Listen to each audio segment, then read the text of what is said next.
नमस्कार आमार भुड़ीभोज चैनेले सकलके स्वागत जानाई। Welcome to my channel Bhuribhoj. आमी आजके बानाबो बरबटी कुमड़ोर निरामिष तरकारी, जे रेसिपिटा आपनारा भात रुटी परोटा लुचि खिचुड़ी एगुलोर साथे खेते पारबेन। खिचुड़िर संगे तो रेसिपिटा असाधारण लागे। कुमड़ोगुलोके एकटु लम्बा करे पातला करे केटे निয়েছি যাতে ভাজার সময় খুব সহজেই কুমড়োটা নরম হয়ে যায়। আর আলুগুলো একটু ডুমো করে বড় করে কেটে নিয়েছি। আলুতে নুন হলুদ মাখিয়ে নেব। কড়াইতে সাদা তেল দিয়ে দিয়েছি। তেলটা গরম করে নুন হলুদ মাখানো আলুগুলোকে কিন্তু ভালো করে ভেজে নিতে হবে। সমস্ত নুন হলুদ মাখানো আলুগুলো এর মধ্যে দিয়ে দিচ্ছি। আলুগুলো নেড়ে চেড়ে কিছুক্ষণ ধরে ভেজে নেব। যতক্ষণ আলুগুলো ভাজা হচ্ছে ততক্ষণ আমি এর মশলাটা তৈরি করে নেব। এখানে আমি 1 ইঞ্চি আদা নিয়েছি, 1 চামচ মৌরি নিয়েছি। এটাকে ভালো করে থেতো করে নেব। আলুগুলো প্রায় ভাজা হয়ে এসেছে। এবার আলুগুলোকে একটা সাইডে সরিয়ে তেলের ওপরে দিয়ে দিলাম 5 ফোড়ন। তেলের ওপরেই 5 ফোড়নটা ভেজে নেব। 5 ফোড়ন ভাজা হয়ে গেলে এবার আলুর সাথে এটাকে ভালো করে মিশিয়ে নিয়ে আলুটা আরও একটু নেড়েচেড়ে ভেজে নিচ্ছি। আলুগুলোকে কিন্তু লাল করে ভেজে নিতে হবে। আলুগুলো লাল করে ভাজা হয়ে যাওয়ার পরে তেলের ওপরে মৌরি আর আদা বাটাটা দিয়ে দেব। মৌরি আর আদা বাটাটা কিন্তু খুব বেশি ভাজার দরকার নেই। তেলের ওপরে একটু জাস্ট নেড়েচেড়ে নিলেই হবে। মৌরি আর আদা বাটার খুব সুন্দর একটা ফ্লেভার তরকারিতে আসবে। খেতে কিন্তু অসাধারণ হয়। এটা আপনারা ট্রাই না করলে বুঝতে পারবেন না যে এটা খেতে এত সুন্দর হয়। তো রেসিপিটা অবশ্যই ট্রাই করবেন। আর যদি ভালো লাগে, যারা এখনও পর্যন্ত আমার চ্যানেলটা সাবস্ক্রাইব করেননি তাদেরকে অনুরোধ করব চ্যানেলটা সাবস্ক্রাইব করে নেওয়ার জন্য। এবার ভালোভাবে সমস্ত সবজিগুলো মিশিয়ে নিচ্ছি। মিশিয়ে এটা ভাজা ভাজা করে নেব।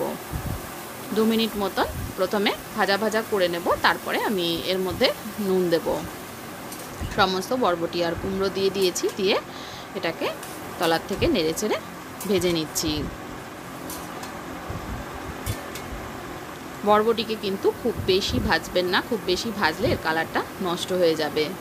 এবার এর মধ্যে দিয়ে দিলাম 2 মিনিট মতো ভেজে নেওয়ার পরে দিয়ে দিলাম নুন। স্বাদ মতো নুন দিয়ে দিলাম। আর ছোটো চামচের 1/2 চামচ হলুদ গুঁড়ো অ্যাড করে দিলাম। এবার নুন আর হলুদটা ভালোভাবে মিশিয়ে নেব। নুন আর হলুদটা ভালো করে মিশিয়ে নিয়ে আরও একটু ভাজা ভাজা করে নিচ্ছি। এবার আমি নুন হলুদ মেশানো হয়ে গেলে পরে এবার এটাকে আমি ঢাকা দিয়ে কিছুক্ষণ সেদ্ধ করে নেব।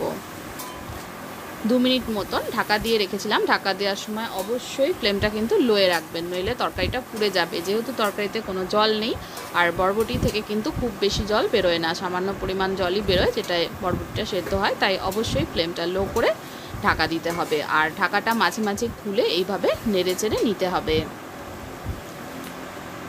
এবার আমি এর মধ্যে দিয়ে দিচ্ছি 2-3টে থেতো করা কাঁচা লঙ্কা। আমি এখানে থেতো করা কাঁচা লঙ্কার ব্যবহার করেছি। চাইলে আপনারা লঙ্কা কুচি অথবা কাঁচা লঙ্কা বাটাও ব্যবহার করতে পারেন। দেখুন কুমড়োগুলো প্রায় গলে এসছে। আর আলু যেহেতু ভালো করে ভাজাই ছিল, আর আলু কিন্তু খুব সহজেই তাড়াতাড়ি গলে যাবে। এবার সামান্য পরিমাণে একটু জল অ্যাড করলাম। খুব বেশি জল কিন্তু দেব না, কারণ সমস্ত সবজি ভালোভাবে ভাজা হয়ে গেছে। তরকারিটাকে একটু মাখা মাখা করার জন্য সামান্য পরিমাণে জল অ্যাড করলাম। জল অ্যাড করে ঢাকা দিয়ে রেখেছি। যেটুকু জল অ্যাড করেছিলাম সেই জলটুকু কিন্তু শুকিয়ে নিয়েছি। সবজিগুলো সব ভালোভাবে সেদ্ধ হয়ে যাওয়ার পরে একটুখানি খুন্তি দিয়ে কুমড়ো আর আলুটাকে একটু ঘেঁটে দেব।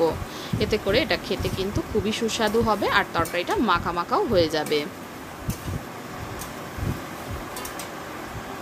এবার এটা তৈরি হয়ে এসছে। একদম শেষে সামান্য পরিমাণে একটু চিনি অ্যাড করলাম। যদি কেউ চিনি অ্যাড না করতে চান নাও পারেন, কারণ এর মধ্যে মিষ্টি কুমড়ো রয়েছে।